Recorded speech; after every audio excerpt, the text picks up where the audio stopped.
Graduate lesson. Charizard. Hello, and welcome to the Charizard lesson. We're going to draw this highly evolved Pokemon in a really impressive style. Yeah, I've been waiting for this lesson. Let's do this! Whoa, hold your horses, Lee. This lesson will be longer and more challenging than most of the previous ones. You will need to take time and care, and perhaps stop for a break now and then. Don't worry, Professor. I'm an expert on Charizard. Indeed. Now perhaps you can explain these sketches of mine for me? That's easy. Charizard has evolved huge wings. Yeah, so it's a fire and flying type Pokemon instead of just fire type. See, the flame on Charizard's tail changes depending on how it's feeling. It's bright red when Charizard is calm, but gets hotter and turns blue when it's angry. Okay, this one's easy. An angry Charizard's flame is hot enough to melt rock. Whoa, color me impressed. You do know a lot about Charizard. It's my absolute favorite Pokemon. I can't wait to learn how to draw one. Then let's begin. In this lesson, we're going to stretch our wings a bit and create some impressive effects. First, though, we need to do our groundwork by creating an accurate sketch. Let's start off with some construction shapes. You're welcome to use the suggested colors for this step, but if you want more, you can find them in the extended palette.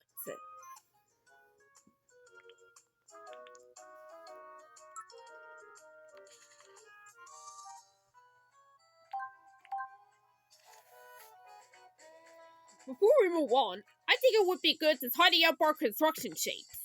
With such a complex subject, the construction shapes can get a little confusing. Yeah, it's kind of hard to see what goes where. Cleaning them up is easy and will help us a lot. We can carefully erase any lines that we know were hidden behind other shapes.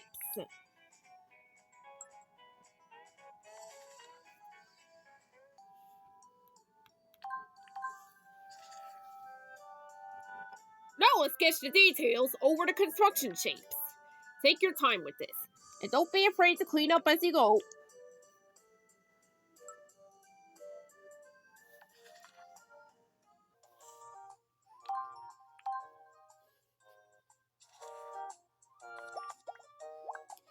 Rather than drawing an outline for this lesson, let's move straight on to the base colors. Firstly, we'll use blue, brown, and cream to fill in all of Charizard's body. You also need dark red for the inside of the mouth.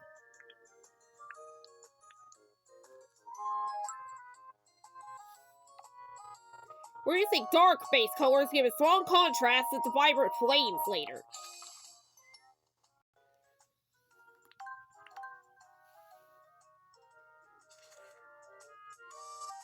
Next, we'll paint the red base color of the flames. Yeah, now we're getting to the best part. Adding flames will really help us draw forth the appeal of the character. We'll use a lower opacity here to give them a translucent look, like real flames. It's also good to pay attention to the shape of the flame from Charizard's mouth. If we widen it as it moves away from Charizard, it will look like it's coming towards us. Think of it as a big cone shape, like an ice cream cone. A really hot ice cream cone.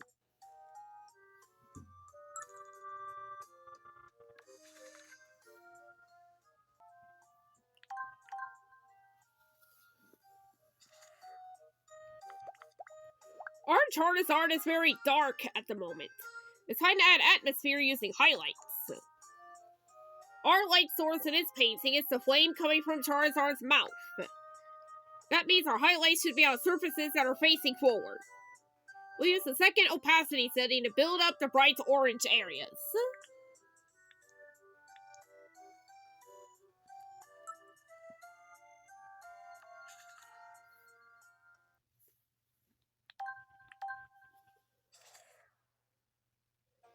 No, we can soften the edges of the orange highlights with the third opacity setting. You can also use it as softer highlights, in areas like the legs.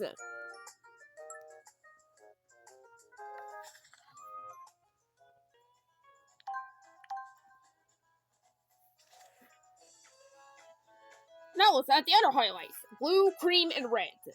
Use the same technique as before, placing hard highlights and then softening the edges.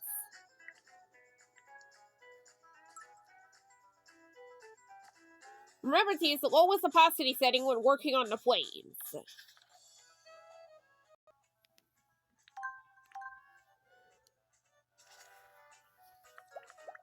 Now it's time to add some deep shadows to set off the highlights. When used in the right place, these shadows will make the flames look even brighter. We'll add all the shadows using one color, dark blue, with the 4th opacity setting. Use whatever brush sizes you need to get a good result.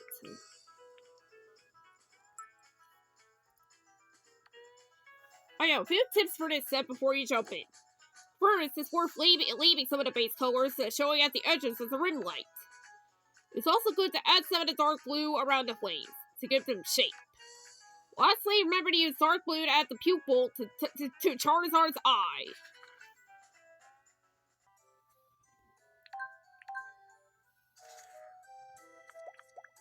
It's worth taking a moment to tidy up our image. Use the eraser to remove any unwanted marks around the edges. You may need to use your previous colors to fill in gaps and replace edges as you go. Make sure you're putting the zoom feature to good use.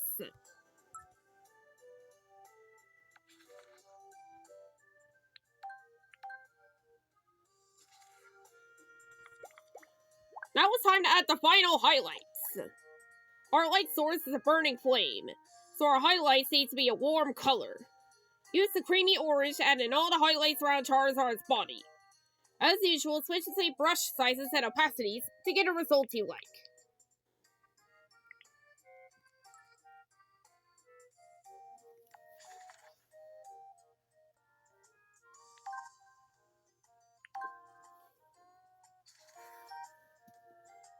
Lastly, we'll use orange and yellow to highlight Charizard's flames. You can add the outsides red, as the flames aren't as hot there.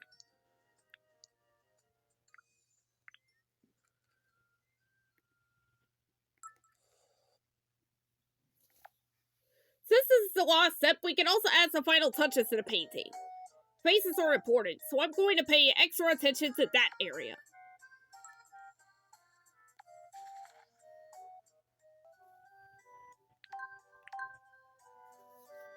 Well done! You made it to the end of this difficult lesson.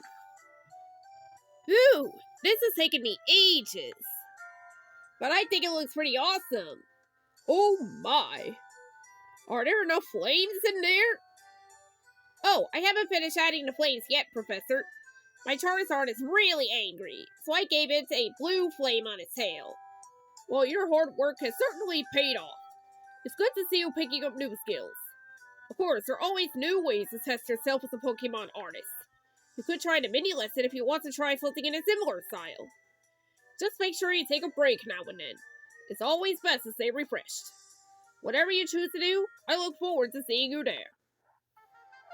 Lesson complete.